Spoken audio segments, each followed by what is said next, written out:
Check podcasts. The Bread and Butter Collective is a collection of hospitality professionals working together to help strengthen our industry to build strong culture, community, and sustainability. I'm Kalen McNeil. And I'm Sam Jones. And this is the Bread and Butter Podcast.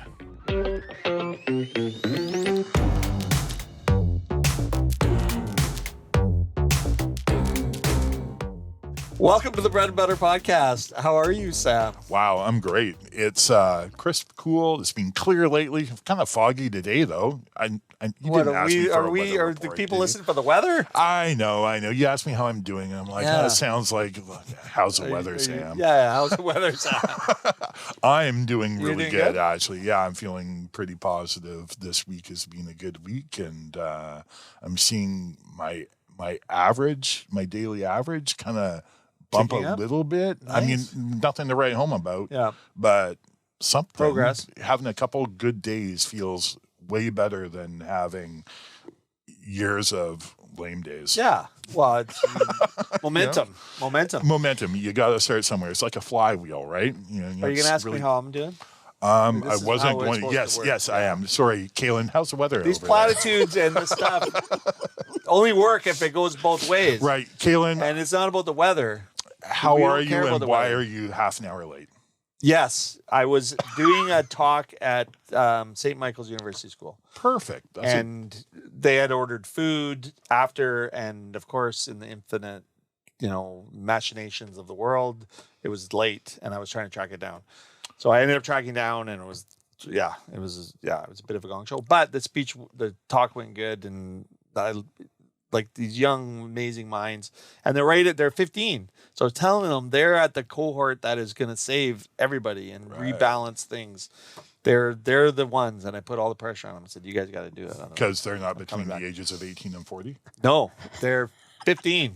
So they're the front of that cohort that's going to save us. I can't remember the name of the cohort, but it's Sorry, I always get those private schools mixed up because it's outside of my expertise. Is that the one close to the Lansdowne Camosun campus? Yes, that's right. Okay.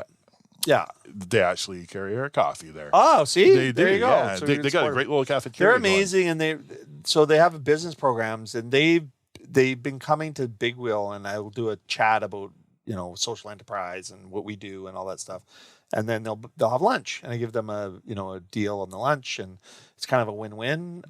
They support a business, we support them in their programming, and then because I guess the last couple I've done, I did 2 before Christmas, were so popular that the next thing people were like, this guy's class is, why don't we do that? And then this other class is, I want to do that. So they combined it, and I did it in the auditorium at the thing. So my following is growing. I'm going to have this man. youthful 0 to 15-year-old group that I'm going to be like, do this, do that, do the other thing. Would you say that you're building your youth army? I'm not going to say that. But would you say that? You won't say that? Somebody needs to build a youth army that's going to combat, Right. the generation above's army that is, on their phones all the time and captured in the TikTok world. Ugh. Get them out of the TikTok world. Speaking of TikTok, TikTok. which is totally not- yeah, We TikTok, know we're this- late. We are Exactly. getting down Ooh, to it. we did it. Did I it. wasn't Nice. sure where that was going to go. We've got an amazing guest on. TikTok famous. TikTok I famous. don't know. Right? No. I don't think I'm anywhere. She doesn't know TikTok, but she knows baking, I and do. she knows gluten-free. Yep. We've got Tara Black. It's Tara, right? Yeah. Okay, good. Sometimes I think I confuse as a Tara as a Tara. I never I get. get asked all the time. Yeah. So My Tara. answer is Tara Black. I answer to both. What Mostly is there a real Yeah. difference, or is it just pronunciation?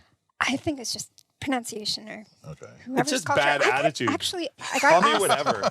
No, I get asked all the time. Yeah. And I'm like, honestly, I'll answer to whatever. Yeah. I don't like being called chef. I've never liked it. So I'm like, Yes, just don't call me yes. chef. I do answer to you quite often. Like, How hey, about you. hey you? Yeah. Yeah. Hey, you. Hey, I'm like, you you works. gets my attention right away. Yeah. Make some eye contact, and that's good enough for me. Yeah. So you've got a business, and it's called Origin Bakery. I do. And it is. It is. So let's go. And How it's did been you open get for into 16 years? We used to, our Yeah. first gluten-free bun we bought from You you did. on Cook Street. We loved Village. working with you Yeah. guys, but then Yeah. you guys needed a lot more than we could provide. Yeah. So, small which is bakery. a good a good problem for us. Yeah, excellent problem for you And guys. I guess a challenge for you, but also an opportunity to try to figure that out or not.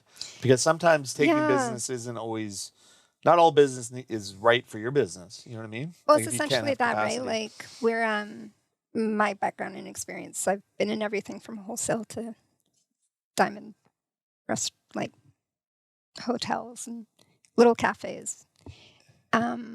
Origins was always I just did that. That's so bad. We're not Origins. We're Origin. Origin. Oh. Yeah. And people do it. They do it Yeah. all the time. Yeah. So I'm falling into that trap. Origin is designed as a retail experience. Yeah. So it was never intended to be a wholesale distributor. Yeah. And we've played in that little space in different aspects over the years. Yeah. And I'm happy to work with other like small scale spaces in order to make sure that their customers have access to products that are safe for them. Yeah. But when different places, congratulations, Big Wheel. Yeah. Yeah. No, like when the concept for their business scales, we're not a wholesale space. Yeah. So then we can't offer that without somehow affecting that retail experience for Yeah. which is 95% of our Yeah. revenue That's your main point, business. right? Yeah. So it's like, do you sacrifice the 95% to cater to the 5%? Because it is an entirely different setup that you have to work with. Yeah. So I'm always happy to see different places like BIM4. Yeah. Too. Like we supplied BIM4 for years. Yeah. And then they're like, we're making the move to Vancouver. I'm like, that's excellent. Good for you. We can't do that for Yeah. you. And they're like, well, what about the Okanagan? I'm like, that's further. Yeah.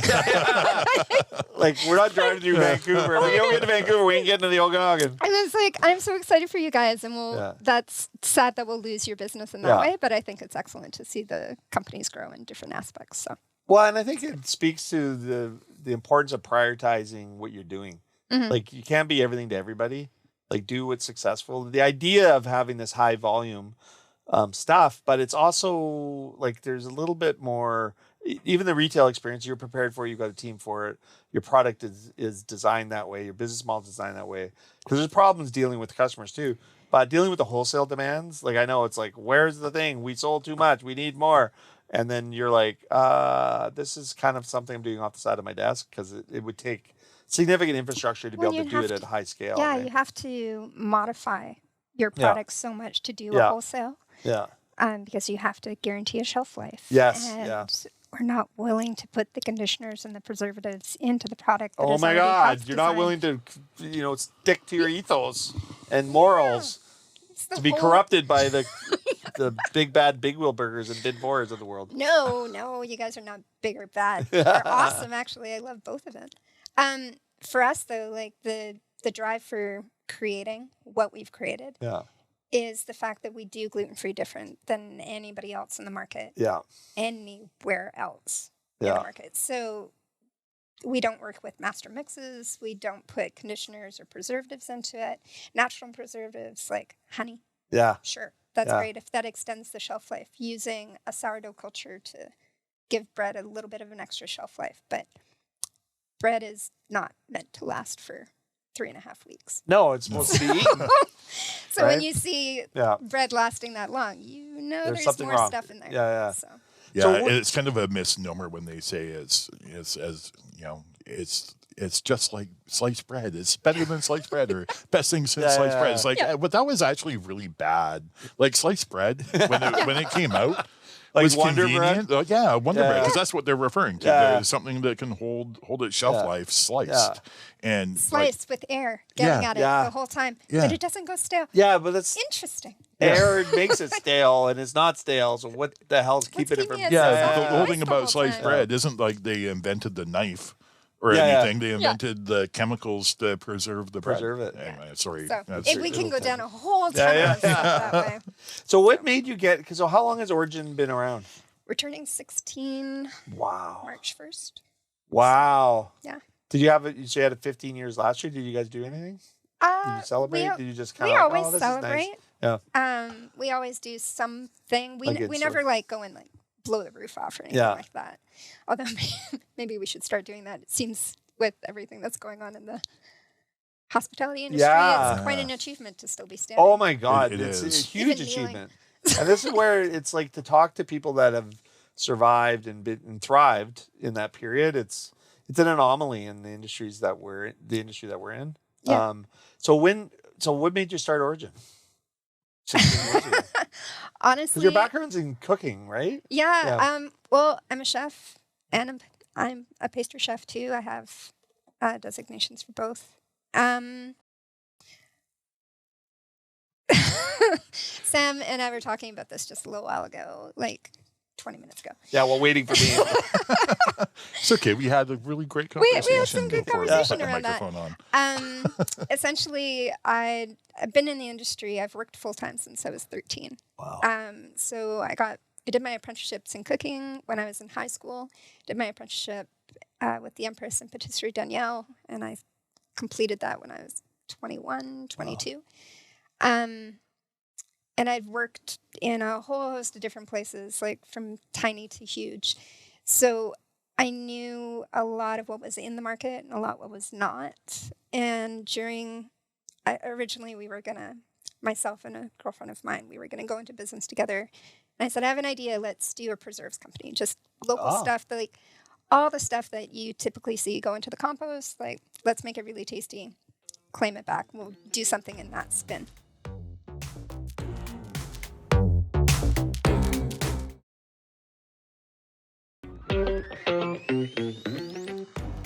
The only thing that I didn't have a knowledge base was, how do you start the business? Like, how do you the little Lego blocks to make sure that you filled all the dots and everything like that. Your GST number, your like, business license. You came up with a name, make sure nobody's using it. Yeah, that kind of stuff. exactly. Yeah, all the things that you're not shown in all those other regular jobs that you take, right? So I did a Camosun course, and at the Camosun course, it was 4 Saturdays, 6 hours, a couple breaks throughout the day. And there were about 24 people in it. There were 6 people that were gluten-free celiacs. And every break, they were like magnets to each other. And it was outside of the normal like food talk. It was like really, really intense conversations. And they kept coming back every single time to like, and don't go here. Trust this. This is great. Oh my God. Have you heard about that? Did you know that this is happening? Because they're going to literally get sick if they don't eat. There's a much more than I like this restaurant. Yeah. It's like, no. You can't do this. The obsession sounds a lot like how vegans talk about restaurants. Yeah. And how loyal they are once they find one. Yeah, and also how informative they can be about how or what choices are detrimental or really good for themselves. And it was just really fascinating to watch. So then I went back to my girlfriend and I was like, so what I said to Sam earlier was, see, the original concept of what we were going to do was like simple. You know, that lovely, lovely statement of keep it simple. Stupid. Kiss. Yeah, it was great. That was really simple. And then I came to her and I was like, what if all we did was gluten-free? And also, I've worked in bakeries and restaurants and everything, and I never wanted to own a bakery. Yeah. How about we open a gluten-free bakery? I'm like, what the hell? This was not solid ground. But that's entrepreneur's big idea, right? Big idea, and nobody was in the market with. There were different places. There were wholesale products out there. Everybody complained about. There's a couple different places over in Vancouver that existed. There was one bakery up in Qualicum that had been existing for a long time. But everybody was doing the exact same thing. They made a master blend. They used starch and rice. And all the products taste the same. They have the same texture. Yeah. And they're limited amount of what you could get, right? And I was like, well, what if we did just gluten-free, but we do it different? Yeah. Like, let's make all the products taste like what they should be. And eclair should not taste like a birthday cupcake. Well, without that, well, I mean, you had the cooking background, but without the idea of the gluten-free, because you're not celiac or gluten-free, right? So it's almost like you're putting together a recipe for someone else.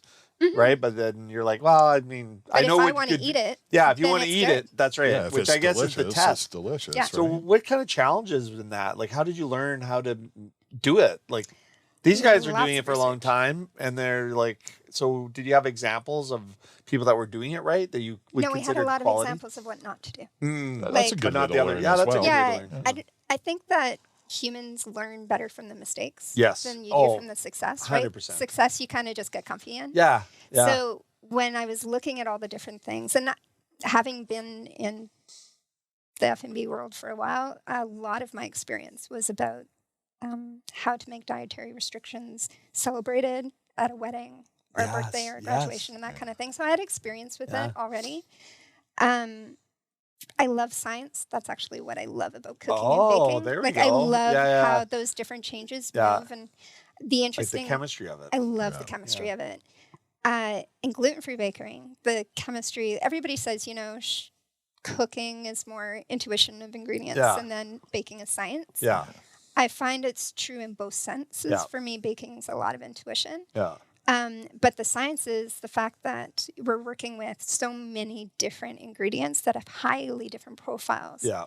That we use garfava flour. It's a blend of garbanzo beans and fava beans. Unique is the fact that as soon as you add moisture to garfava flour, it beads up like cement. It's just Like congeals. And, super tight. Yeah. It doesn't relax again because Yeah. it's beans. Yeah. Okay, so if you put starch into that, so add a little bit of tapioca starch, maybe some other grain that adds it a buffer, Yeah. it makes the most beautiful peanut butter cookies ever. Ah. Like our peanut butter cookies yeah. are garfava flour. Wow. And Interesting. they are excellent. The absolute worst cookie batter you will ever put in your mouth. Yeah. And I love cookie dough. But It's once you absolutely disgusting. And then the chemical change from like the dough to the baking is brilliant. Huh. But it's the same thing in so mixing you would try the dough and you'd be like, no, this can't be good. But then yeah, you but then bake you it have and to you're like, test it. yeah. Like on the other side, I was like, Yeah. oh my God, that's the exact flavor. This is the exact texture. Yeah. Right. And so it's the same thing. We have like I think we've developed probably 200 products over the course of Wow. 16 years. And we use about 26 different, very individualized ingredients. yeah. And there's no master mix. Like Yeah. our peanut butter cookie and our chocolate ginger chew and our sugar cookies, they're completely different ingredient bases. Yeah. So because Well, you they can't get the shouldn't taste taste the profile. same. Yeah, exactly. they shouldn't have the Yeah. same texture, Yeah. right? And what most people forget is that in traditional baking, we don't use just one flour. Yeah. Like when you hear flour, Yeah, you're thinking all-purpose flour, white. exactly. Yeah. But like pasta and angel food cake and sourdough Yeah. are not made from the Same same, flour. flours. Yeah. They're made from different varietals. Yeah. So that's what the gluten-free market, especially, 20 to 30 years ago, they just decided to make a master blend to be flour. And then they used that for muffins, bread, cookies, and all of a sudden it's all the same texture, it's all the same flavor base. Yeah. And there's no differentiation. I wonder why it didn't take off. Yeah, exactly. Because you're comparing it against the traditional baking, Yeah. which has never been that model. Yeah. So we do, and this is the weird thing, we do traditional baking, Yeah. but we use gluten-free ingredients. Yeah. So, for me especially, I don't know how scientific you get, Kaylin, but Oh, very I scientific. don't. So Straight up. Not at all. the Head gluten shaking. in wheat Yep. is acts like glue. It actually, That's scientific, right? no. I think this is how we make up stats and figures and comments. No, It Fake doesn't news, operate bad. like glue. It operates like elastic. Okay. Gluten, it gives something the ability to expand and contract. Ah. So it gives it the squishiness. Yeah. And that retractability. Like you can put it back together. It's like, And the puffiness when you're cooking it too, right? Yeah, Or when the it's- dough's, it's- yeah. Well, So yeast does that gluten's too, a right? protein. And that protein, when it's activated with all the proper things, like water and salt, all of these pieces work together. What it does is it creates bubbles within your texture that allows it to hold gas Okay. and it doesn't break. So have you made dough, pizza dough or something? I have, yeah. And it's called a window test. I don't know if you know what that means, but I you don't stretch know. the dough and the dough holds together and it becomes like stretchy and stretchy and stretchy, but it doesn't break. That's because you're building up the elastin and the gluten production. So it's like it's holding the retention. Okay. So before you've developed that, when you first start with your dough and your dough just breaks apart, because the gluten hasn't developed the elastin part yet. Okay. So the gluten. Okay, let's get into the science. Of it. So now I'm curious. Yeah. Well, I was thinking to wondering. myself, So is there like a gluten? This is where I get excited. How do you put the gluten? Like, is it a chemical reaction that creates gluten, or are you putting kinetic? Yeah. Oh, kinetic Friction. reaction. Oh, friction. okay. So that creates gluten. Yeah. When you're putting flour with water and mixing it. Yeah. So like Well, bread. is it creating gluten, or is it gluten in the flour? Gluten is a protein found in flour. In flour. Okay, in gotcha. wheat and about 6 other grains. Gotcha. Yeah. Okay.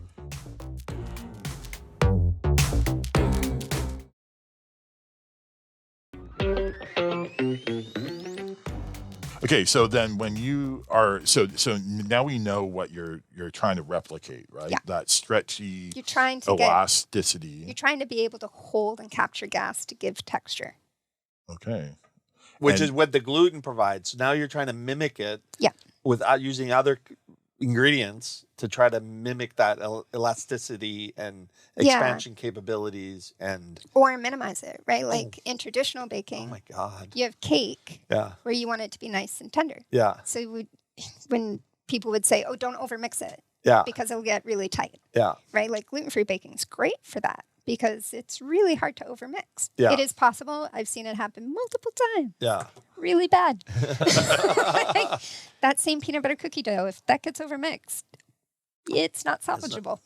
Ever. Is it like rock? Is Oh, that yeah. what ends up? Yeah, it just like breaks into these like pebbles, and Yeah. you could just use it as cement. It's pretty maybe, impressive. maybe as a crumb base for something. Not that you want to. Maybe you want to dental tread work. over. Yeah, tread over. But yeah, it's gluten-free baking is you're trying to mimic the textures that we all think on. And if you think about it, baking's not a necessity; it's a luxury. Yeah. Right, but it's a comfort food. It's the weirdest association we have with so many different styles of food. Is people find comfort in what they knew or what they experienced. So what we do at the bakery is we try to honor the memory of what you knew with what you can. Right. So there's some things that we're never going to get spot on. Yeah. But if you have one of our eclairs, they taste the textures. I love eclairs. They're my. Yeah. They're so small. You can just like grab it as you walk out of the store. No one will even and you're going notice back in that and it's out gone. 5 times a day. You're like, just one more little. Just one more eclair. Just one more eclair. Yeah. So good. But yeah, it's just about trying to orchestrate what you know of the different ingredients that we're using. Like sorghum is this magical gluten-free flour. It's got so much air. It's really, really light. So it makes beautiful, it gives structure to breads that you wouldn't have thought would have that. gluten. And is it a grain? It is. Sorghum? It's a grass grain. Okay. It's like a hybrid grass grain. Okay. There's so many. So I know in your cooking experience, in your pastry chef experience, you were catering to dietary needs, and that would give you exposure to this world. But to dive right into it and make 200 SKUs and different products from 20 odd different flours and ingredients that you have at your disposal. I kind of picture all those ingredients on the shelf, and you just like with your science hat. Science time. Yeah, your it's science super hat, your fun. lab I coat, was going to ask figuring the it exact out. same question. I'm glad I beat you to it. Weird. Yeah. Normally, I'm like, he's like, oh. I was going to ask that next. Well, the wonderful thing about what we do is part of it comes from customer inquiry.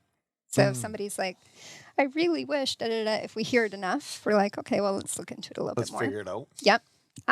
Some of it comes from employees. They're like, we hire a super diverse set of people. So just depending where people are coming from, what they miss, what they want to introduce or what they want to bring to customers.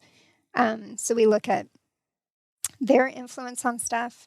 And then for me, it's that, okay, well, I know what the protein or the fiber level or what they're going to do on the final product. Like, don't we use starch as a buffer. We don't use it as a building block. It's there in order to allow the other ingredients to blend well, but we don't use it as a primary. It's not like, okay, tapioca starch is your building block, and then let's add some flavors to it, right? So I know how those all work, and then that's all just been through tons of research. And trial and error, I guess? Lots of trial and error. Yeah. Like when we started, I had a business partner for the first 10, 12 years. She left shortly into the pandemic space, and not because of the pandemic. I'm out. No. We designed the whole company with the fact that at some point, either one of us would want to probably walk away. So it was the timing. I want to talk about that a little bit after too. Oh yeah, we totally can. Yeah, it's an open book. I love it. But she has such an insatiable amount of space for research. You're right. So she would just like follow the rabbit hole and just bring me so much information. And then she trained in cooking for, like, she did a session at Camosun for a little while. She worked in a chocolate shop. She worked at a butchery. So like she had a bit of a background. She loves food. Yeah. So the idea of like doing a food business was always what we had talked about. But she would bring me like so much information, and I was like, okay. And I would just put the information together in different ways, and we have what we have. Now, sorry, Sam. Nope. He's jumping. You were probably going to ask this question. I'm going to beat you to it. I'm going to let you. Go ahead. You're going to let him get to it first. Yeah. It's a give and take. Oh, my God. And then I'll forget what the question was. Right? And then I slip in with the question. I come out the hero. Yes. Playful. So when you're, so you have to get your list of ingredients you're going to start with, or not the ingredients. Forget that. Talk about your product. So you're going to have whatever your first SKUs are going to be. You're going to have 15 baking items. You're going to have perfected it to the point you're proud to serve it and you think it works and all that stuff. Now, are you reaching out to is there research in other areas of other people doing the same thing? Because I know your starting point was like, they're all just doing the same crap. Mm-hmm. So were you at the front of the people trying to do it better? And then people look to you and say, hey, you can do it like that. Or was there someone out there that you said, like for us, we went into New York and had Shake Shack and we're like, yeah, they're doing one at the burger we want. So we just, what are you doing? Even the recipe of their bun. We're like, okay, we're just going to copy it. We found it online and we copied it. So I'm not shamed. We're doing it better. No. But is that a part of it too? Was that, or is that not even a thing? No, I think the food industry is incredibly creative and entirely redundant. Yes. Right? Yeah. Like humans have been eating since we've existed. And then this is going to sound ridiculous. And you're going to have to bring me back on track because I'm totally going to wander off. I love it. Have you ever eaten a rambutan? A rambutan? Like a rambutan? Like it's a tropical fruit. No. In Hawaii. You can get them in Chinatown. Oh. Okay, so it's a little fruit. It's twice the size of a lychee nut. It is anywhere from yellow and green and orange and red. It's super hairy all over it. And it doesn't look like food. Edible.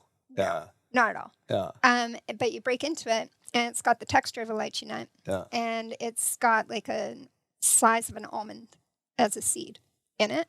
It is so good. Is it savory, sweet? No, it's sweet. It tastes like a blend of a grape and a lychee, and it's beautiful. It's got this really great flavor. Who thought to eat that? Right. Who thought to that looks great. Point. I want to try that. That looks disgusting. Let me put it in my mouth. Yeah. And so you look at the point of where we are in human evolution and what we've cultivated or what we've foraged and what we know is good to use and what we also know is not. Like magic mushrooms could be great. Yeah. Who decided which ones were the ones to stay away? The stone ape exactly. theory. Right? You know the stone ape theory? I love that theory. I almost firmly believe in it. But it's like, I feel that what we do in our business is we are taking all the knowledge that we've learned over millennia of what is safe and what is not safe. And then we're working with the current constraints of what we know that we've done to monocultures that have created really unsafe foods for us out of things that originally were quite safe. Yeah. So trying to recreate comfort foods using safe ingredients based upon knowledge that we've collected for years, but for some reason, none of what I do is secretive. Yeah. I will share everything. I taught cooking classes at Cook Culture for ages on it. Yeah. But it's difficult because we don't have the agricultural support to actually make these things common knowledge for people. We have monocultures, so that's the challenging piece. But I love the fact that people have gone through so many iterations of just eating random stuff. Something interesting about the gluten-free world is that we have to use, you were talking about gluten being the glue, whereas it's the elastic.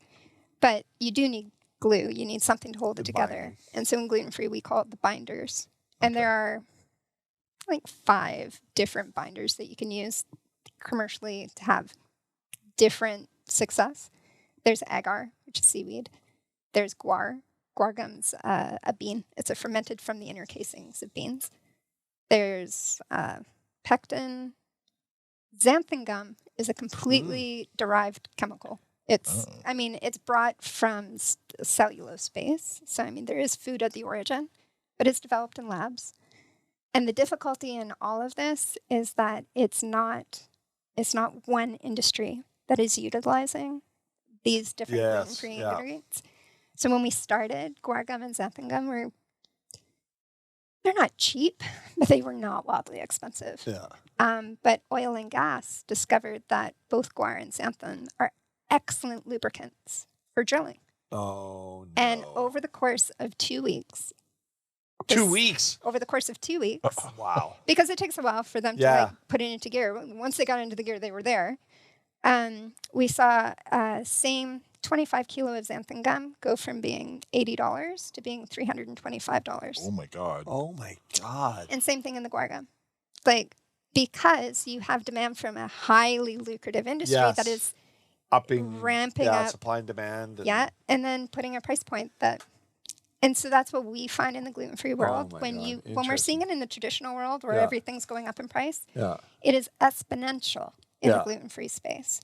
So there's only so many products you can go, and if somebody latches onto one and then all of a sudden takes all the supply, then you're screwed. Yeah, and so one of the ways and there's also some other pieces, right? So there's psyllium. So over the course of the last couple of years, we're learning how to play with psyllium in order to replace the xanthan gum. So we still need the xanthan gum for different products, but we don't need the same amount. Yeah, you don't need as much. Yeah. So then, and we can work with the different pieces.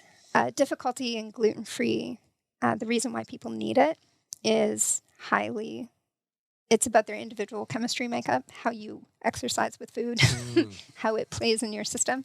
Everybody needs something different. So our focus is actually what creates the safest, most approachable food to the most amount of people without creating other health issues. So there's some ingredients that you would use that would affect, even though they're celiac or they want to be gluten-free, would affect them negatively. Yeah. So then having your transparent ingredient list.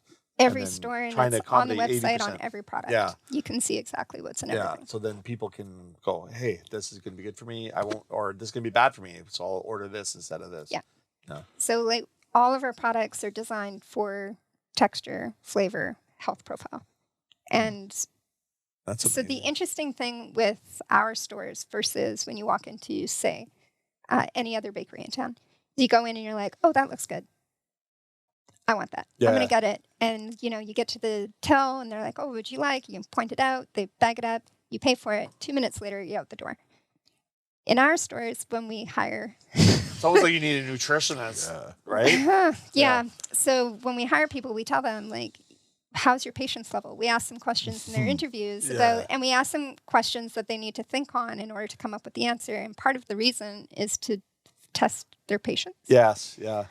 Because our average customer interactions can be 5 to 10 minutes long. Yeah. Because somebody has a question, and the question is not about the product. The question is about their safety. Yeah. And that's something that came out of light in the pandemic. It was we've always shut down for a week after Christmas. Yeah. We do about 6 weeks of sales within 2 weeks. So by the time the 24th runs around, this team needs a break. Yeah. And I need to know nobody's going to call in. Yeah. So we've trained our clientele into that we're off for 1 week. But we always come back to when are you opening? Yeah. When are you opening? We get emails, the phone messages are like, And people are desperate. My favorite is, well, what am I supposed to do now? Like, they've listened to the phone message and then they forgot to hang up before they start talking. Yeah. They're like, well, what am I? I'm like, well, you can place an order. We'll have it ready for as soon as we come back. Or pre-planned and put it in the freezer. And right? So we've got that. But then when the pandemic hit and everybody had to just close down right away, what I observed with our clientele base was yes, we sell cookies and cakes and bread and all these other things. But what we actually sell is safety. Yes. And and the peace of mind for your customer as well. Complete peace of mind and their safety. Yeah. And every comment that was coming back to us were like, they were scared. Everybody was super scared. They were fearful. And they couldn't get what was comfort. They couldn't get their comfort foods that they know are safety. And we were getting fielded with so much emotional customer interactions to the point where some of my absolute best customer staff, like they'd been with us for 2 years. They were so fantastic. They came back and they hit around the ovens because they're like, I need a break. Oh, yeah. Because people were so emotionally fraught and we're that safe space. Yeah. And you know that adage, like you act your best when you feel the safest. Yeah. Or you act your worst when you feel the safest. Yeah, exactly. We have very few of the people acting their best. We had so many acting their worst.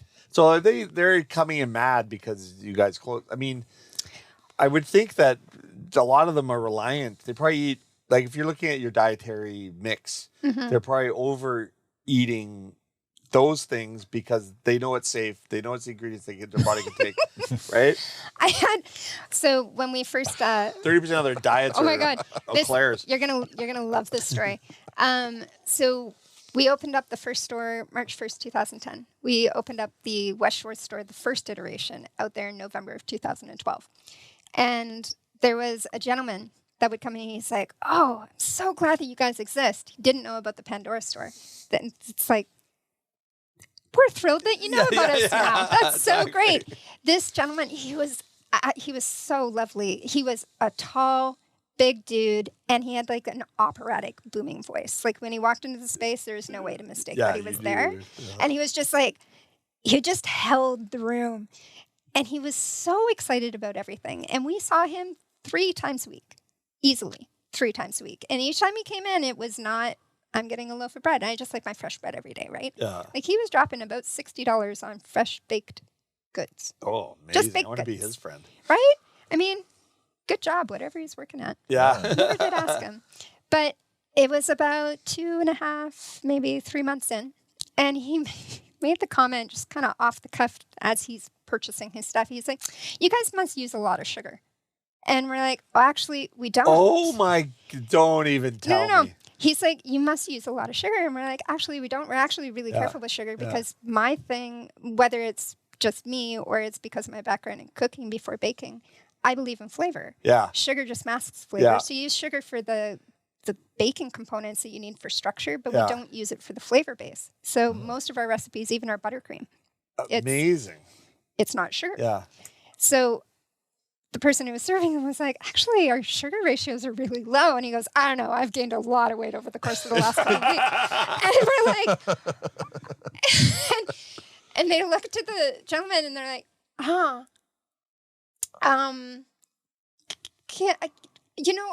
somebody else might be able to answer this question better for you. And he's like, yeah, I'd love to. And I happened to be there that day. And so I went out and talked to him and he gave me his theory. Yeah. Right? Was we use a lot of sugar. I was like, sir, can I ask how many baked goods you were ingesting prior to coming to us? And he goes, oh, I haven't eaten baked goods in years because I'm celiac and there wasn't anything good on the market. And I was like, okay, I want to just say that we all metabolize things differently. Every body structure is different.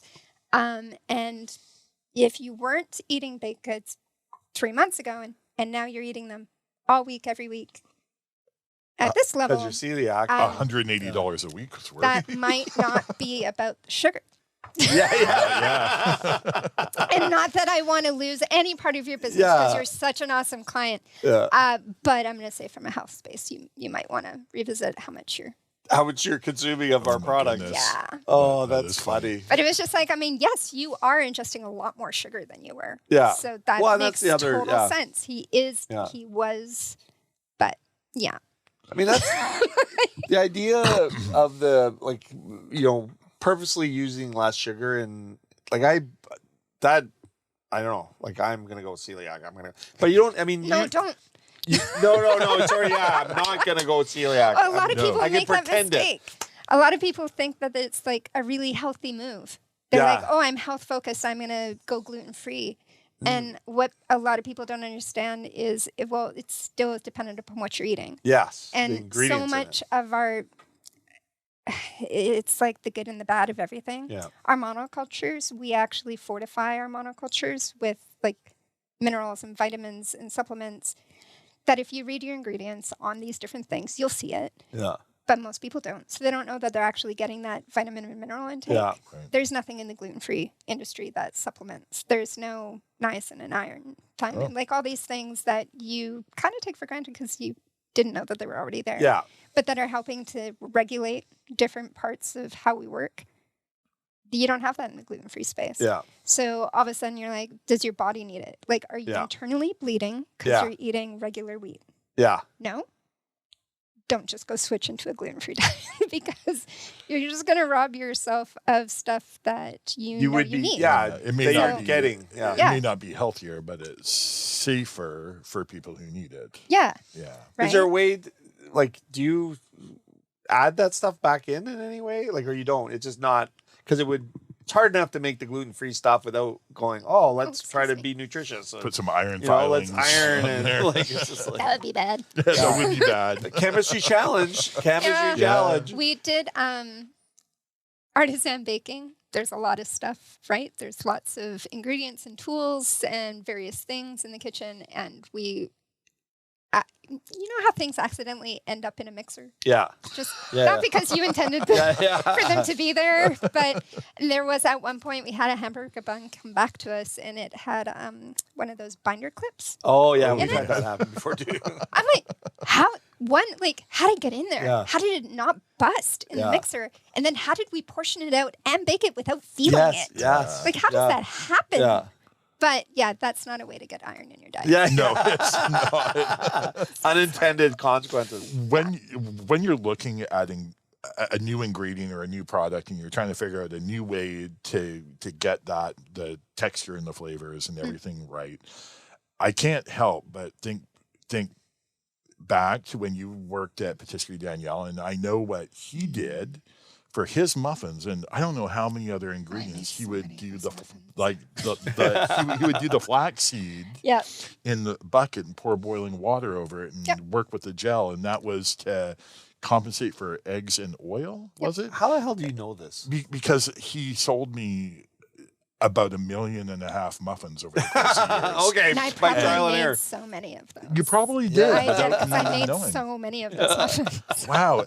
And like he doesn't advertise the fact that they're healthier because of that, and he doesn't advertise that it's a cheaper ingredient to use in eggs and oil. He just does it.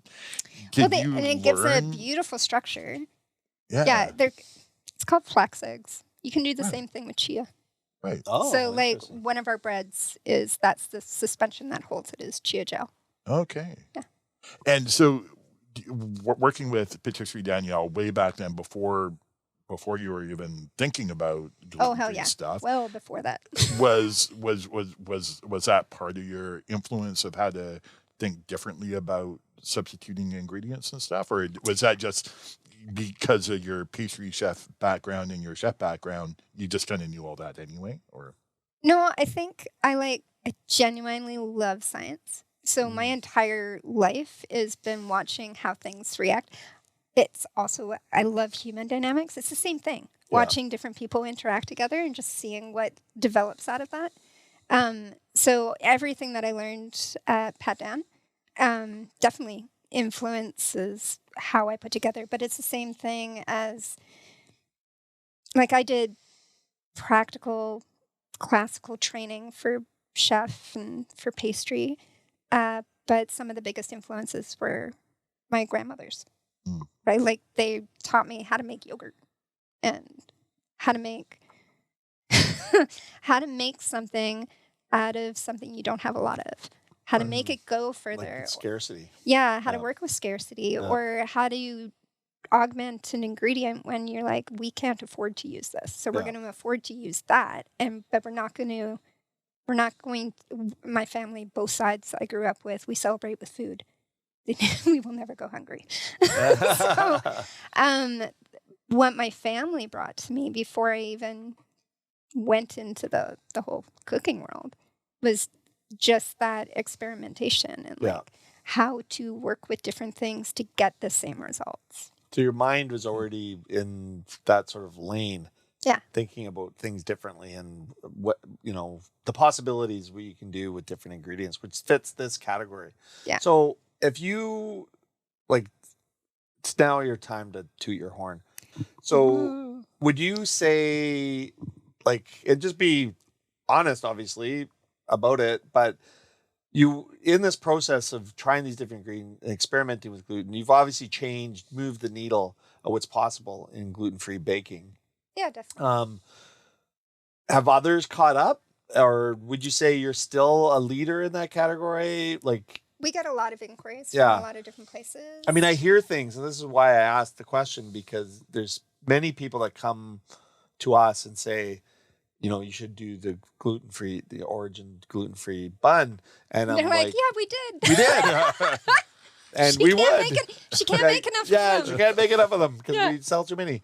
But I would think that, because you're probably, I don't know, 10 years before your time, I would probably say 10 years before your time, because, obviously celiac disease is more prominent now than it was. People are. I think we did a really good job of introducing it into the Victoria, and then by complement into Vancouver. What we've seen is an exponential growth in the gluten-free market. Yeah. And when we started, like when I was researching it 17, 18 years ago, it was almost 1% of North Americans' population was designated and recognized as being gluten intolerant or celiac. And they were still trying to figure out what kind of terminology they wanted to use, but they recognized that this was a market segment and there were very few players in it. It is now, like 15 years later, 16 years later, they're now saying 3.5% of the population. Wow. That's a big percentage That's a growth. big It's such a jump. minority Yeah. space. And there's still so few people playing in it in a successful way and in an enjoyable way. Yeah. Like, that's kind of the magic of what Origin actually does, is that we make gluten-free enjoyable. Yeah. We make sure your safety is priority, and we make sure that you're not isolated with it. Yeah. Like, you can take a cake to somebody else's house, cut it up, have everybody eat it. And a friend of mine, Lori Joyce, she's got bitter acres. Yeah. We were having this conversation recently, and she goes, it's interesting where so many people are like, how to introduce gluten-free, because it's such a niche market. It's such a isolated segment. She goes, but when you do something gluten-free, you make it actually accessible to everybody. Everybody. That's So exactly. it's not It's actually, isolated. Yeah, it's the opposite. It is completely inclusionary. inclusive. Yeah. So it's, how do you create a new marketing strategy? Yeah. But the difficulty, and this is where we started to have much more conversation, was how do you then broach that you're not competing in the gluten-free market, you're competing in the everything market with such a high price point. Right. Because one bag of typical wheat flour is selling for $16. Yeah, I was going to say $16. And the $15. cheapest of an equivalent weight in flour in a gluten-free, the cheapest ingredient I can get is $46. Wow. And that's one ingredient. Yeah. So Yeah, multiply that over all the ingredients. and 'cause it goes all the they're way up niche to spots. $225, right? Wow. Like a bag of quinoa is 225, whereas a bag of sorghum is 75, and then a bag of teff is 85. And part of it is, where are these things cultivated? How far do they have to come? Yeah. And how fresh are they? How are fresh they are they? milled? So I have a relationship, an amazing relationship, with a mill out in Saanich called Millstone. Oh, And yes, Millstone. Yeah, they do all of our milling, predominantly. There's some ingredients that we have to get from other people, but we get fresh milled, gluten-free, excellent, like top-tier quality. Yeah, they've got a really beautiful mill out there. Isn't it great? Is it German? One. Oh, are they? Did they get it? Well, it's on order. Okay. Yeah, The because they first can't one keep took up. years. The second one will likely, we started talking about it about a year and a half ago. So Yeah, it's Okay. taking It takes a years. while. yeah. Their mill is amazing. I don't know if you've seen brilliant. it, Caleb. I haven't seen it, but I've intersected Field with field trip. Let's go. Okay, I'd like to check that out. It's awesome. I do a lot of work with them. and they're the sweetest couple. Yeah. Oh my Yeah, god. I heard that too. Yeah, it's true. Yeah.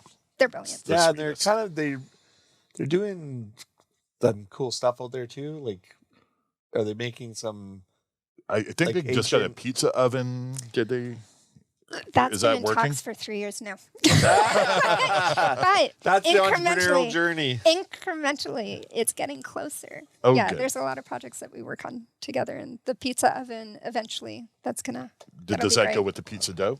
It'll go with the pizza dough and cinnamon buns. Oh, I hells love Big that. Lori's, yeah, Oh, I me love too. that. And how are you involved then? Is that going to be an Origins project or a Millstone project with your We keep doing collaborative stuff. Yeah, that's Like, awesome. So Yeah.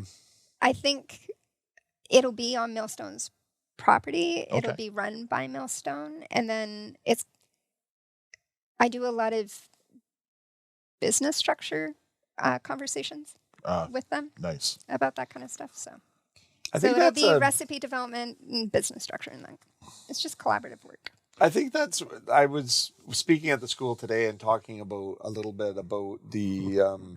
You've got the craftsman, you've got the chemist in this case, and then you've got the business person or you talk business structure, and often some of the greatest ideas don't ever get momentum or proper exposure because of lack of marketing or lack of funding or the lack of the business fundamentals thing. So I love, and that's the beauty. And obviously the Bread and Butter Collective is part of that because we fill the gaps. So if I've got business acumen and you've got, creativity and knowledge in a space, then we share. And then, a lot of times there's people that don't have the business acumen, but have the instincts that come up with really good ideas that are like, oh yeah, that's awesome. I can deploy that. Yeah. So the collaboration part is important, I think. So, that's a description of a collaborator that is so important because they also milling, which then reduces your costs too, right? Yeah, it takes expensive ingredients and makes it, and like what would be incredibly more expensive because of the nature of where they're being brought in from. Yes. And it just brings it back into a control space. Yeah. From a cost point, but also from just a nutritional point. So compare your price points relative, like, is it double? I mean, the value's there, the taste is there, the uniqueness plus the health and safety and also the targeted market. Is it unapproachable for the average person or is it within the range? Gotta be honest, it feels like all food is unapproachable. Yes, well, these days, Yeah. and that's a Like- perfect That's a- example. right? So the world's probably caught up to the I the think market a bit. I think what I'll just put it out there. I'm a little bit scared about the next 6 months. Yeah. What we saw from that ripple effect in COVID with how everything just skyrocketed in cost and expense, I think we're going to see a hiccup of that. Yeah. And for the gluten-free, they're non-subsidized. Like wheat, soy, dairy, all those things, they're all subsidized markets. So we get to see very steady regulation in those price points. Yeah. The gluten-free ingredient bases, they're non-subsidized markets. Is there do you import some of those ingredients from the States? Is there tariff threats of that? Yeah, last time with the tariff threats, it definitely, one of the major mills, like the major mill in the U.S., Bob's Red Mill, massive disruption for them, to the point where there are some products that they're not doing anymore, or they're not allowing to leave the States because you're importing. They have to bring it in from somewhere else. And then to get it back out over their border became problematic for them. Just they couldn't. We deal with a couple of producers that are, or importers that they're back east. And so Millstone's also working with those same suppliers. So we've got like piggyback natures with them. So you kind of need to figure out building resiliency in your it's supply like chain, even all looking the at time. maybe even canceling selling certain products because We've done that over the course of the years. Yeah. Like a couple of the breads that we devised at the very beginning that started us out, and they're excellent. They're so good. They're way too expensive to make. Yeah. Like there was this one bread. It's so beautiful. It makes the best open face sandwiches. It's nice and soft. Its flavor is so great. It would cost $22 a loaf now. Wow. Just to make it? Just to make Or it. to buy it? Or just No, that would be like selling to purchase it You'd have to spend $22 on for. a Like loaf a of bread. consumer. Yeah. Yeah. That would be the retail point. Which is crazy. Like, I mean, so you're, I don't know, even know what your margins are, but it's like you're making it for 10 or 12 or $15 or something, right? Wow. Higher. Yeah. So the part for us is being a small business. Yeah. I mean, thankfully our clientele base is like incredibly loyal. Yeah. And we kind of fit into that revenue point of a medium business. Yeah. But I'd say our profit margin's maybe 8%. Wow. Maybe. Yeah. Yeah. And throughout the last, we have no profit. Yeah. Yeah. Yeah. It's like, Well, we all can relate to that. there's no Yeah. profit over the last Yeah. 5 years. Yeah. Yeah. Yeah. It's in the negatives, I'm sure. Right? Yeah. Everybody's just like, it's what I had mentioned to Sam earlier was you're either trading or treading. Yeah. So you're like exactly. trading where the money is going from one space to another Yeah. space, or you're Swapping treading. dollars. You're just treading to make sure you can like keep it afloat for a bit, right? Yeah. So we're incredibly fortunate that the clientele base is as loyal as they are, because we would not be sustaining any of this without it. And hopefully the changes and the developments that we're going to do over the course of the next year to 2 years will actually pull us through it to not be one of the casualty stories. Yes. But I don't know of anybody in our industry right now that isn't under threat from one scenario or another that really would compromise how they do business, or if they stay in business. Yeah, One of if my they can do favorite business. donut shops, and I get that donuts are luxuries, but Cardam's is done in Vancouver, and they've been like brilliant for years. Yeah. Are we screaming at our customers to support the local business? Are we? I mean, the reality of it is like, and we're seeing it already because we're seeing failures. Yeah. And we sort of predicted it as a result of COVID. Like it's the initial, if you make it through COVID, because a bunch failed. Mm-hmm. It's the ripple effect. The ripple effect. We are 2 years away from seeing stability. Yeah. Right. Like, and I think that's the hard part is for the greater amount of people. I think when you're in the F&B industry, you're just in it. Yeah. So it's our reality. We're aware of it. People that, we depend on that come to us, they're not in it, and they just see the price tag at the end. Yeah. Right. And then everybody's complaining about the price tag, but it literally came down the other day. I was like, "Ooh, do you know it'd be cheaper to eat out right now than to go to the grocery store to purchase what we need? It would be cheaper to just go." But this get is that. the thing that just So, and like trying to educate people on what that means. It's like, okay, so people need paychecks so that they can go to the grocery store, so that they can't afford to purchase what they need. And it just keeps this little weird cycle going on.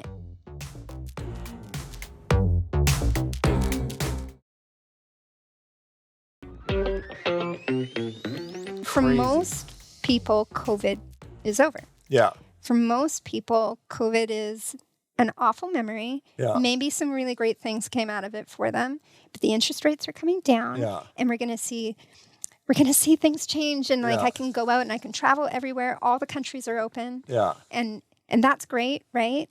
And it's like, okay, but Us back home are us in the F&B industry, like we're a good solid 2 years. Yeah. Before we see things come to a point where none of us feel like we're treading. Yeah. Right. Where it feels like maybe we're like standing on sand not quicksand, just sand. Yeah, I'm so looking forward to standing on sand. Yeah, Well, which is the crazy. aftershocks of an earthquake can be far more devastating Yeah. than the initial Yeah. quake, and this is what it feels like we're in now, is like this outward going aftershock. Yeah.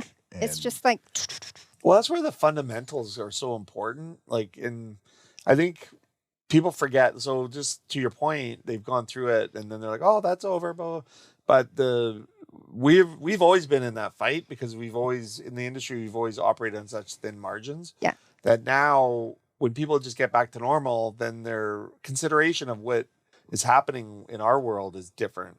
And when I look at people, I had a guy, I don't know, it's probably about a year ago now, come up to me. He's like, how can you charge I know. this for this? And I'm just like, what do you want me to charge? Because right now I'm subsidizing that for the product you're getting.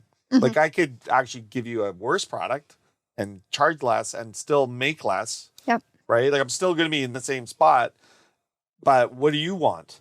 Like, you chose to come here, you chose to buy it. Like, what do you want me to charge you? How much do you want me to pay you to eat here? Well, Right? and what we've been trying to do with our clientele is, for an example, there was social media post, and when people are keyboard warriors and they have the moment where they need to see their piece, and their piece was how greedy I am. They're like, the owner has just become so greedy. And I was like, oh, that's interesting. You're like taking it directly to me. I wish I was greedy. I wish that I Yes. hadn't taken The out luxury of a greed. second mortgage on my house in order to sustain the losses that the company has taken over the course of the 5 years. Yeah. I wish that was the case. Yeah. However, I'm not greedy. I need to shift my personality on that one. Yeah. But like, I need to be willing to be greedy. But in that scenario, part of it is educating our customer base on, okay, yeah, we use really healthy ingredients, Yeah. but we also give you double the amount Yeah. than you would buy at the grocery store. And thankfully, the gluten-free world is actually seeing a huge buy-in from other companies that are actually doing the traditional wholesale style, right? Like they're developing really good gluten-free breads. There's some excellent products, and they're coming from all over the world. And so they're giving us a run for our money, Yeah. literally, by being in the grocery stores because, it's convenient to go Yeah. to one store, Yeah. right? And their ingredient profiles are better than they were 15 years ago. Oh, so that's excellent. great. Yeah. They're not excellent. Yeah. And they still have that whole, I'm sliced and I can exist for Yeah, 3 yeah, weeks yeah, because I yeah. need to sustain that whole buyback process Yeah. from the grocery stores. But that loaf is 350 grams. That's what it says on their package. It's 350 grams and they're charging you $8. Yeah. Okay. So you go to the bakery. So we're an artisan bakery, different ingredient base. We're charging you $11.50 for a loaf of bread. I know. Yeah. It's 750 grams. Yeah. Each one of those Wow. loaves. So it's cheaper 750. per We are gram. cheaper. Yeah. We're more nutritious. Yeah. We're fresh. And Yeah. we are not putting something in there that may actually counteract why you're eating gluten-free in the first Yeah. place. And yet, what they see is $8, $11.50. Yeah. And then what they see on top of that is because of how grocers have worked out that lovely system is that buyback process says, okay, we're going to discount the $8 loaf of bread to $7 so that they don't have to buy the product back from us. Yeah. And so now you get a $7 loaf of gluten-free bread compared to the $11.50 loaf of bread. And it's like, And how when do you people are struggling with educate their people on margins, that, Yeah. on what the difference is? Because realistically, what they're seeing is, I can get Yeah. a $7 loaf of bread that is safe for me. But they versus now your need to, $11.50. but they need to eat 2 loaves of bread to get the same value, so they're actually paying more. It's the same thing in the burger business. Like Right? you can go and buy a go to $8 burger or $7 burger, or you can buy $11.50 cheeseburger. Yeah. But you're gonna eat that burger, you're gonna be hungry 2 hours later. You're gonna eat my burger, and you probably won't even have dinner. And I because- yeah. honestly, I love, like, you're just above my house. Yeah. And both my kids absolutely love it. Perfect. And I cannot always finish a full burger. Yeah. Because they're excellent. Yeah. They're dense in nutrition. They are well made. But yet I have a guy coming up to me while I'm visiting Like, old how friends. can you like, charge how this can much? you? And I'm just like, And so at what point is it our Yeah. responsibility to educate the people in the difference Well, I think from the like challenge the is trying to similarity and figure the it out. incredible Like, difference? how do we figure out how to communicate that in a way where we're not sounding like we're a pity party? Well, and also, You know what I mean? is there a place to actually Well, is there a place to be that education point for the entire industry? it shouldn't be, It's a hard one. but how do I we? think it's how do always we our counter job it? to Yeah. educate all of our customers, and it's an ongoing process. It's Mm-hmm. nothing that you can take them away and educate them and bring them back, and now they understand. It's tricky. Like educating people on why prices are what they are. I don't think a lot of people want to hear it, and if they do hear it, I don't know if it registers I really. know. We preemptively, so I don't know if you want. There's two ways this conversation could track right now. Yeah. Like stockbroking or culinary. You look at the major food commodities that get traded: chocolate, cocoa, Yeah. cacao. Those ones. It's a pretty big futures. But 2/3 of the cacao market right now are under extreme stress. So chocolate, not Hershey's chocolate bars, Yeah. Henry's and stuff like that, but cacao and quality chocolate is exponentially going up in price. So in January, our stance for educating people were to tell people about what's happening in the futures. Yeah. What's happening in cacao futures and how is that affecting the global market? Because instead of us spending $550 on 50 kilos of chocolate, we are now going to spend $800 Wow. because Yeah. that's how much the market has Shifted. changed.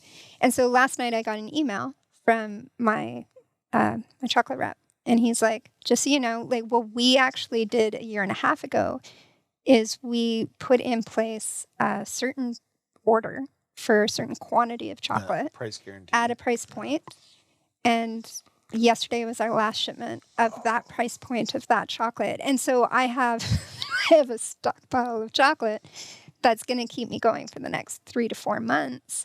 But after that, Then you're now I'm escalation. going to be priced at $800 for that exact same product. Yeah. No difference in it, right? It's kind of like that xanthan gum thing Yeah, revisited. yeah, And that's exactly. what happens in our markets Yeah. all the time, regardless if you're being gluten-free or if Yeah. you're traditional, Yeah. right? And so we released an educational post about, and it was a Yeah. newsletter to Yeah. the people that subscribe to us, and there'll be another like social media post on that. And we educate people. That's what we choose to do in our social media is like introduce them to products. Yeah. Tell them, where did that, like, I think the most recent one was on xanthan gum. Did you know what it is? Do you know where Yeah. it's come What the from? Do you hell know is how it? it came into being? Yeah. Do you know Why how in the to world do you spell use it? this? Yeah. Yeah. Do you even know how to pronounce it Yeah. when you see it? So The as with cacao, so is Coffee. coffee. Yeah. Right now, coffee is seeing the highest prices ever. Ever. Of all time. Yeah. All time. It's Well, insane. climate change is probably with both. the Not- two well, are vying for the exact same growing Yeah, conditions. if good coffee, if quality coffee likes high grown and quality cacao likes low grown, they're both being influenced and they're both squeezing the doing this. middle Yeah. of the mountains. Yeah. And so it's my dream to go Let's go buy Yeah. a band I of do. okay. Yeah. Okay. I In the know middle. this. I also make chocolate. Did you I know? that? know. Okay, yeah. So we can go have some fun down. I like Nicaragua and Guatemala. I love Peru. Okay. Oh, okay. there you go. Yeah, Perfect. some of the best chocolate comes out of Peru. Yeah, absolutely. Yeah. You can still get chocolate growing wild Yes. in Peru, and The if you best go look for varietal it. is porcelana. Yes, it amazing. is. It's Oh, so yeah. interesting. Go down. And so expensive right now. A little And- bit pricey. And because their commodities are traded in American dollars, Yep. and as the commodity prices are reaching all-time highs, and our Canadian dollar is going All-time down lows. to a Going 20-year low. low, I mean, Yeah. it's It's not even the price of the product; it's No. the currency. yeah, exchange. it's That the kills you. system. Yeah. Yeah. It's the system Yeah. we're in that's wrong. Yeah. The commodity many. hasn't See what I changed that said? This could much. really track into two Yeah. different Yeah. ways Well, right and I think now. what it is like It obviously should. we've we're kind of going over time, but the topic is so relevant and interesting, and I think that's sort of the diversity of the industry we're in. But also when you apply basic business principles to our business, it's sort of like you want to try to run your business well and you want to try to make money, but every obstacle you could imagine is thrown at you every single day. And even when you make those adjustments, like you may do a price increase or whatever. Like we're in the same boat. Like we're literally like flat. Like our sales are actually up January. Like we're seeing some good momentum, and some of the marketing programs we're doing are working, and we've been doing some offers and all this kind of stuff. But when you look at the bottom line, you're just like, oh. Yeah. And then you look You're at the not making outcome, any like you talk difference. about, like, are we 2 or 3 years to get back to this world where you're profitable for like a month or two, and then all of a sudden beef prices go up, or Yeah. this goes up, or that goes down, or you change. I just want to something. be on sand. Yeah, I just want to solid be on rock sand. would Yeah. be amazing. I loved standing on solid rock. That was great. Well, but I'd be happy that's with all sand right pre-COVID now. stuff. That was all Yeah. pre-COVID. Yeah. But and this is the point. If we want to have a diverse food offering in our city, any city, if you want to, because food is so important. It's important for life, but it's also important for community.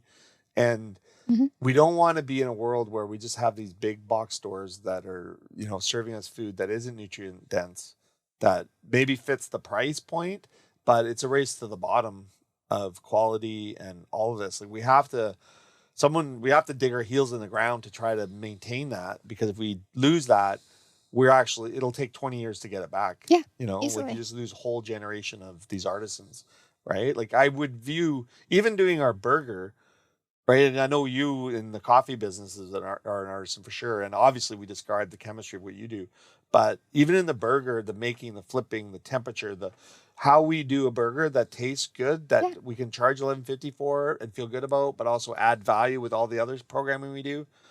It's freaking tough, right? But it takes that artistry in it. So And let's not lose intention. that. It And takes the intention, intention. exactly, and purpose, right? And I think what we lost this tenacity Mm-hmm.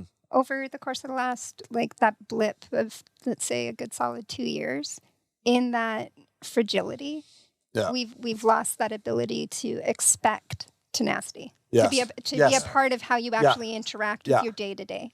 Yeah. And even, I mean, not the entire population works with that, but when it's a part of the interwoven fabric and then all of a sudden it's just pulled out, it's like tenacity could be like elasticity. Yeah. You take it out and everything the crumbles. tension's gone, and a different tension's in place, and it's brittle. Yeah. So it's how do you, and to the point of what you were saying earlier, that 0 to 15. Yeah. The 0 to 15 that have been in this really odd version of what it means to be in a social culture, an economic culture, that are just coming into the introductory idea of like, what does it mean to work? What does it mean to be? What's my value system? Yeah, we have the opportunity to actually influence Yeah. what that tenacity and elasticity could look like again, rather than combating the non, like that missing ingredient. So hire the young. missing elastic. Hire young or hire really old. Hiring young is awesome. I've always approached Origin. It's a training space, and in that case, like what we want to do, what we're positioning ourselves to do over the course of the next 2 years is expand. We've been asked since we started, like, oh, this is so great. Nothing like this exists, blah, blah, blah, whatever. When can you come to Toronto? When can we come to Kelowna? When can we come to Courtney? When, blah, blah, blah. So we finally figured, okay, well, let's do that, but let's do it by expanding in markets with partners. So let's make this a business that we know we can replicate it. We've done it 4 times now. Yeah. We know we can train. We've had over 200 employees over the course of the last 16 years, and I know our training programs are really tight. We know our systems, and we know what we offer is unique. Yeah. So let's make it franchisable. Let's make it so that we can train someone else and to do this so that we can grow into other markets, but not just grow into another market. Like, how do you incubate a new entrepreneur that can have influence in their community and do it in a really health-minded way? Yeah. Share your ethos, basically. Right? And like, that's how we want to go forward with it. I love that. And that's the secret sauce, is that. And when you look at other franchising, like Quiznos is a prime example, where they just threw out like 2,000 franchises to anybody who had $100,000 or whatever. And they're now out of business. And also the product is like, and maintaining, because I look at that as well too. Like all our stores are cards. So you have 4 stores? No, or 3 stores? 2 stores? How many stores do you have? 2, right? We have 2 physical stores, and we have the online store. Oh, yeah. And then we so do 3, minimal wholesale. Yeah. Like, Yeah, as I know. Minimal. Yeah. Yeah. So but if you're- we had other stores in other places, Yeah. they could do minimal wholesale for their communities. Yeah, that's like we right. can help Yeah. grow that in those Yeah. areas. Do you have kitchens at both locations then? We have a primary kitchen, Okay. the bakery. They feed product to the cafe, Okay. but the cafe actually makes a lot of its own product. So Oh, interesting. the model that we have set up is that the bakery produces absolutely everything we make.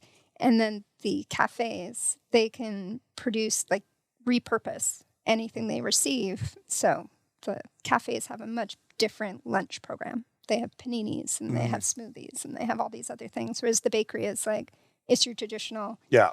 come in, take your stuff, head out. The cafe, you got the coffee program, Right. got all these other things. So So what's your email address? So if anybody's listening to this show and saying, hey, I'm thinking about wanting or we needing, I mean, it's out of necessity, a lot of it, right? Yeah, For- that's for what we're That's where born it at. starts, 5% right? of the Born out of population, right? necessity. So how would they get a hold of you? my name, Tara. Tara, Uh-huh. not Tara, I don't or it could be know. Tara. It could be. Tara. I know. You can spell it the same way. You can. At originbakery.com. Pretty simple. That So is. simple. And we're gonna continue the talk because we're gonna talk about franchising because I could probably learn something from you. And, Vice versa. And I might be able to share something with you. Yeah. Yeah. I love it. Right? But this is what I can always community is come about. Yes. Well, Well, I you know, want to there- like the thing about it is I also want to come back because I want to talk about buying out your partner or exiting a long-standing How that relationship. structure works. Yeah. Well, and how the structure works, but also the thought process leading up to it, and because I think these are the stories that people don't know, yeah. right? And they Or they make up their own version of they it. make up their own Yes. version of it. My favorite is like that make believe. Like, oh, did you know? Yeah. Did you hear? Did you hear? And Yeah, then yeah. you hear what somebody else heard, and you're Yeah. like, interesting. I Oh. never knew that. Yeah, her partner Yeah, I ran never over thought a of cat. That Yeah, was the it was- end of it. Oh, no. Oh my God, that would be because she loves cats. That would be the absolute worst. Thankfully, no, that never Yeah, happened. thank goodness. Her cats and my cats, they're all healthy. They're all Oh. healthy. I mean, my cats' heads are low. There's so much else I want to talk to you about. Just in our pre-conversation, we were talking about how you built the structure of your business, and it sounded so structured and so well put together. And Yeah. there's so much about your history that would be fascinating to talk to you. More chemistry, so maybe there's a part 2. Yeah, coming we up. need a part 2. Yeah, We I definitely think need a so. part 2 because Yeah. this is the business community, but also new entrepreneurs kind of need to hear these stories because that's going to inform them as they're thinking about ideas and then giving them resources to draw on. I think that's the one thing, especially when we look at where we're going as a country and as an industry. We need to be working together and sharing ideas and sharing community Yeah. and really helping each other. Like it's not about competition. No. Like, even though we're in 3 different areas, but even if there's another burger joint or another coffee shop struggling or needing help or support, We need it's- diversity. Yes, yeah. We Like, need choices. We yeah. need choices. No, there are very few people that are like, oh, yes, I like everything the exact same. yeah. It's like there are things that we make at the bakery that I don't like. Like, no, I wouldn't eat them. Yeah. But I don't need to love everything we make. Yeah. I have different tastes than other people have. Something I may love. Others are like, yeah, you're nuts. Yeah, taste is Yeah. subjective. Right? And so that's the primary purpose as to why we have so many different products. Yeah. It's like we have different tastes. So you need to offer different tastes and different textures so that it's not that you can feed everybody. Yeah. So everybody can have an option Yeah. rather than walking into a space and being told that's the only thing you can Yeah. have. And Yeah. it's not about whether or not you're going to enjoy it. It's like, no, that's just not going to hurt you. Yeah. Exactly. Like if people Yeah. deserve better. Yeah. So that's what this all was built on. Yes. People deserve better. If you're Yeah. going to have to spend a premium amount of money, I'd rather you smile Yeah. than go, oh, feel bad and throw it in the garbage. Yeah.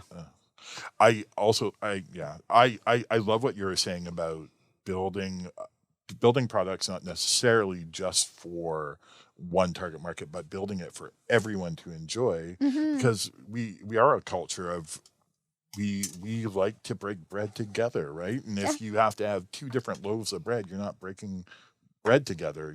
You've got your own bread. And you've got your bread. And if you have And we one become very greedy. Yeah, don't touch my bread. Don't touch my bread.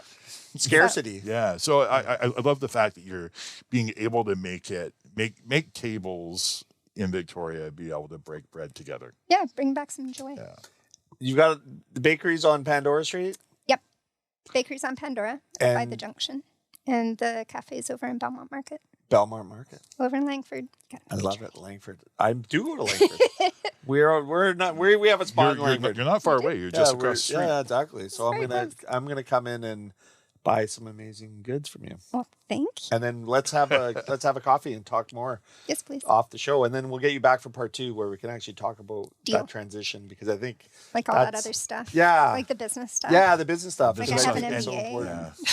Yeah. Well, it's funny It's an because MBA of Hard Knocks. I went to school of Hard Knocks. For our this episode MBA. tomorrow was with Andrew Moyer from Otavio, and we got into beekeeping, which was like so fascinating. The chemistry of this was super fascinating too. Right? So I think Bees. the standalone, because I also wanted to talk about Andrew. We talked a little bit about when him selling Otavio and that kind of stuff, but the bee thing and the chemistry thing just took over, right? So Well, it's so much fun. oh, it's so much fun. And it's like kinetic and But that's tactile. Totally. It's interesting. Like it's the stuff that, I don't think about. So I'm sure it's very fascinating.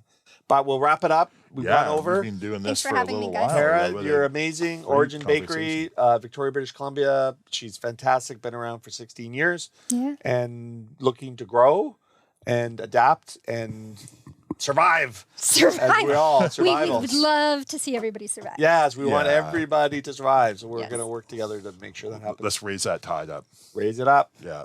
for Sam, having me, remember too. to be kind. I will. You be nice, Tara. Thanks so much for being here. It was a real pleasure. Part 2 Thank you. coming down the pipe soon. Yeah.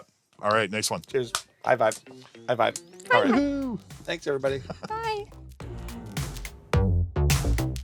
Bread and Butter Collective's membership includes the following local businesses: 2% Jazz, Bunny's Kitchen, Buzz Coffee House, Eagle-Ite, Big Wheel Burger, Blue Mountain Solutions, Bodega Tapas Wine Bar, Eva Schnitzel House, Farmsgate Foods and Catering, Victoria Chocolate and Company, Drum Roaster Coffee, Habit Coffee, Foo Asian Street Food, the Culinary Arts Program at Camosun, Cafe Fantastico, Fall Epi, Harold Street Brewworks, Hey Happy, House of Botang, Nikkei Ramen Ya, Jenny Marie's Cracker Company, La Pasta, La Rue Patisserie, Mocha House, Part and Parcel, Poco a Pinto Bar, Pizzeria Prima Strada, Keating Pizza, Roast, Table 9 Consulting, Sherwood Cafe and Bar, Sweets by Selena, The Collective Wine Bar and Kitchen, The Drake, Tapa Bar, The Nimble Bar Company,